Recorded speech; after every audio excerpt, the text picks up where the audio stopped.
trade meets justice, power holds firm. A decision here will decide the strength of a nation. In this court, sovereignty has its day. The Tariff War, in theaters now. The Supreme Court just heard the case that could hand President Trump the most powerful economic weapon in presidential history. Inside that chamber, justices grilled lawyers about constitutional trade powers while globalists held their breath.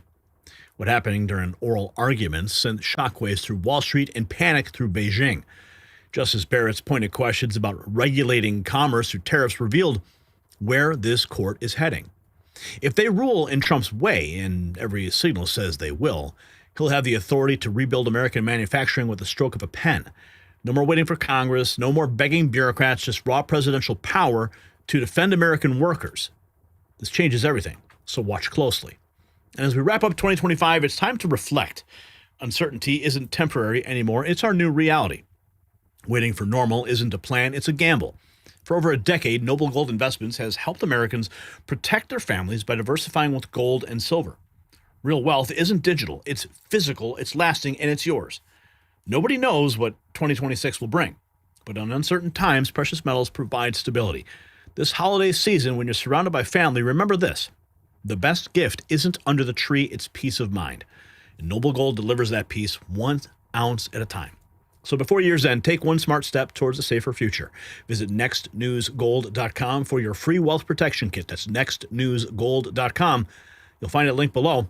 Don't leave your future to chance. And the number on the screen, 877-646-5347. Give them a call. Find out how you can get those 10 1-ounce silver holiday coins with qualified accounts. They will make beautiful stocking stuffers this Christmas. 6 hours ago, in the Oval Office, President Trump confirms that if the Supreme Court strikes down his tariffs, America will have to pay back trillions of dollars. Holy cow. Before the Supreme Court issues a ruling, it could be several weeks. Are you going to lay out any new additional tariffs before? I don't want to talk about it. I'm going to hope that we win. I can't imagine that anybody would do that kind of devastation to our country. You know, we'd have to pay back trillions of dollars. We've taken in trillions. We haven't taken in billions. We've taken in trillions of dollars. We've made trade deals based on that give us, as an example, European Union, $950 billion. Japan, $650 billion. South Korea, $350 billion. Without this, we're not talking about that kind of money. And they're okay. They're satisfied. They love us. I just left. They all love us. So it's not like we're such bad people. But they were doing it to us until I came along. Trillions of dollars would have to be repaid. Taking in trillions of dollars. We'd have to pay that back. President Trump corrected long-standing trade imbalances and secured major trade deals by exercising the authority granted by Congress to impose tariffs. Exercising the authority granted by Congress seems pretty cut and dry. This is from the United States Trade Representative, and there's a clip here from Fox. It is a factor when you're looking at the underlying policy. In that Jameson Greer, U.S. Trade Representative. The president has done with this statute is he's used it quite effectively to reset our trade relationships, bring reciprocity and balance, and strike trade deals that make a difference for American producers and workers. And undoing all of that, including the potential remittance of funds to people who deposited them, that's unwinding a huge thing. That's undoing some of the key and critical achievements of this administration. And so I think she was acknowledging the significance of that. It is a factor. Can you imagine? But, I mean, it's all pointing towards the fact that the court is leaning in Trump's direction. Would be devastating. Tariffs are so important. The decision in the Supreme Court would be devastating to our country if we got a negative, devastating if we got a negative decision. But this is a great day for American health and health care. And for all of American patients, these are things that are miracles to have this happen. And devastating effects if the Supreme Court rules in the opposite direction. SCOTUS signals they might strike down. Here we have Mike Engelman, writes, unbelievable. SCOTUS signals they might strike down Trump's reciprocal tariffs, calling it a banana republic. As it does when it uses through those words. I think you're saying that no, the president doesn't have inherent authority over tariffs in peacetime. Absolutely. That is, we do not assert that. We say that Congress can delegate that to him, and when Congress does so, as it does when it uses the phrase regulate importation. I follow all of that. Okay. You emphasize that Congress can always take back its powers. You mentioned that a couple of times. But don't we have a serious retrieval problem here? Because once Congress delegates by a bare majority and the president signs it, and of course every president will sign a law that gives him more authority, Congress can't take that back without a supermajority. And even then, it's going to be veto-proof. What president's ever going to give that power back? Pretty rare president. So how should that inform our view of delegations and major questions? I would look at the balance that Congress struck, because what Congress did initially, it had a two-house legislative veto. And we struck that down. And then Congress went back to the statute and amended it. Yep. It took out the legislative veto and left in the joint resolution, but still left the president with all those powers. That's what Congress did? Yes. Fair enough. As a practical matter, in the real world, it can never get that power back. I disagree, because in January 2023, Congress voted to terminate one of the biggest IEPA emergencies ever, the COVID emergency, and the president went along with that. So what the statute reflects is there's going to be the ability for a sort of political consensus against a declared emergency. Well, what happens when the president simply vetoes legislation to try to take these powers back? Well, he has the authority to veto legislation to terminate a national emergency, for example. I mean, he retains the powers in the background because IEPA is still on the books. But if he declares an emergency and Congress doesn't like it and passes a joint resolution, yes, he can absolutely veto that. Yeah, Congress, as a practical matter, can't get this power back once it's handed it over to the president. It's a one-way ratchet toward the gradual but continual accretion of power in the executive branch and away from the people's elected representatives. I disagree with that, and the recent historical counterexample of Congress's termination of the COVID emergency demonstrates that the political oversight with the president's dissent. Meaningful.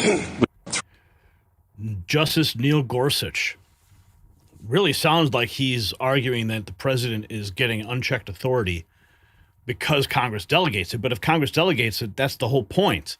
They're delegating it to him to execute. Wow. Some really good arguments there from the other side. Who was that? That was Dr. John Sauer, U.S. Solicitor General. AG Pambani speaks on the SCOTUS hearing of the case. We also have this from the Justice Barrett. We'll get that in a second. He is more. Yes, and Lawrence, to answer your question, yeah, the president has the authority to do this under his executive authority. John Sauer is my Solicitor General. He is more than prepared. We feel very confident. And this is the most important case in front of the Supreme Court. John Sauer will do a great job. Not only is this about national security, but also our economic security around the world. President Trump just secured one of the greatest trade deals in the history of our country with Asia and other countries. And he has to be able to do that to protect America. And he firmly has the right to do that under the law. John Sauer is going to do a great job. The hearing starts. And we just heard some of his remarks. Let's check in with Justice Barrett, who asked whether regulate implies the power to impose tariffs. Well, regulate means, I'm going to regulate them up, I'm going to regulate them down, right? So if the tariffs are there, he's going to regulate them up or down. U.S. Solicitor General Sauer responding. And then Justice Sotomayor interjects. Putting aside General Sauer, can I just ask you a question? Can you point to any other place in the code or any other time in history where that phrase, together, regulate importation, has been used to confer tariff-imposing authority?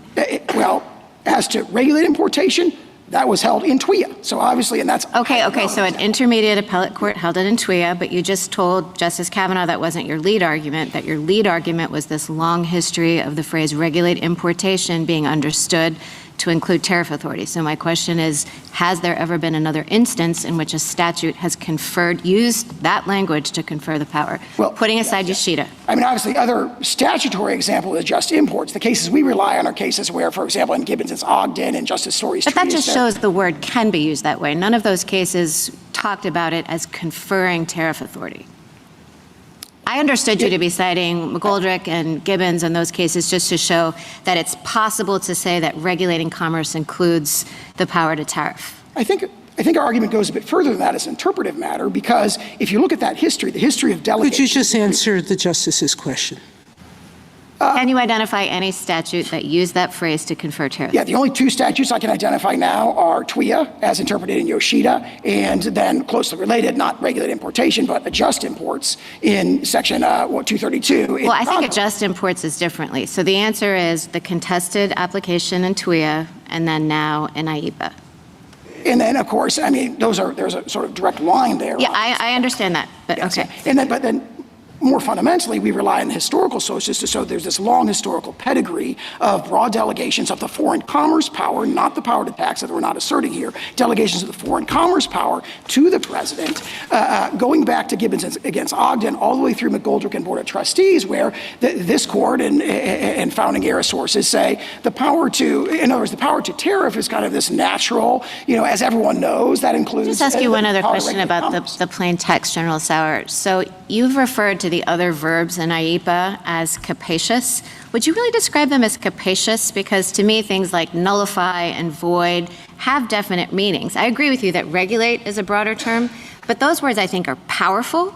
They pack a punch, but I wouldn't describe them as capacious in the sense that they have a wide range of meaning. So can you describe what you mean by capacious? Let me put it this way. You look at all 9 verbs together, and you're looking at a spectrum of powers from the most sort of negative, nullify, block, prohibit, void, to the most affirmative, direct, compel, and then also powers in between that are more intermediate, regulate, investigate, and so forth. So the natural common sense inference from that grammatical structure is the intention of Congress to sort of cover the waterfront. Well, possible, General, possible, except Congress did take out a whole bunch of verbs. It took out confiscate, vest, hold, use, administer, liquidate, sell, which were in the prior statute. And crucially, what it doesn't have here is anything that refers to raising revenue. So Sauer's on point, though. I gotta say, he knows what he's talking about. Let's see here. Let's check in with Mike Johnson. In our sense. So I think the court has to give deference to that. I think the court has to recognize the executive is doing what they're doing. He's using tariffs to create leverage in our trade strategy, and it is yielding great results for the American people. And heaven forbid if it were reversed, because it would create chaos, which is one of the questions I think Justice Barrett asked, my old friend from Louisiana. I mean, that was an important question, because it would set back all of the strategy and the trade agreements and a lot of the things that have been accomplished for the people. So in some sense. So I think the court has to give deference to that. I think the court. I mean, they're talking about Congress. There you have the Speaker of the House. President Trump makes remarks on how he got India and Pakistan to make peace with the use of tariffs. I'm not going to make it. Planes we shut down, essentially. And I said, this is war. And they were going at it. And they're 2 nuclear nations. I said, I'm not going to make any trade deals with you guys unless you agree to peace. No way, this has nothing to do. I said, it has everything to do. Your nuclear powers. I'm not trading with you. We're not making any deals with you if you're at war with each other. A day later, I get a call. We've made peace. They stopped. I said, thank you, let's trade. Isn't that great? Tariffs did that. You know what? Tariffs. Without tariffs, that would have never happened.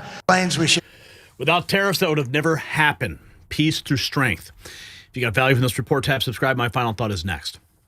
So this is the constitutional showdown that determines America's economic future. If the Supreme Court affirms Trump's tariff authority, everything changes overnight. No more watching China dump steel while our plants close. No more begging Congress while jobs disappear overseas. Trump would have the power to act immediately, imposing reciprocal tariffs, protecting American workers, enforcing fair trade at the barrel of economic warfare. And Pam Bondi said it best. This is about national and economic security. The president has the authority, and now the court seems ready to confirm it. Now, my question is, for you guys, comments, Should Trump have unlimited tariff power to fight for American jobs? Yes or no? Because this ruling could restore American manufacturing or leave us at the mercy of global competitors forever. The choice is that simple. And show where you stand. Check out our merch shop, linked in the description.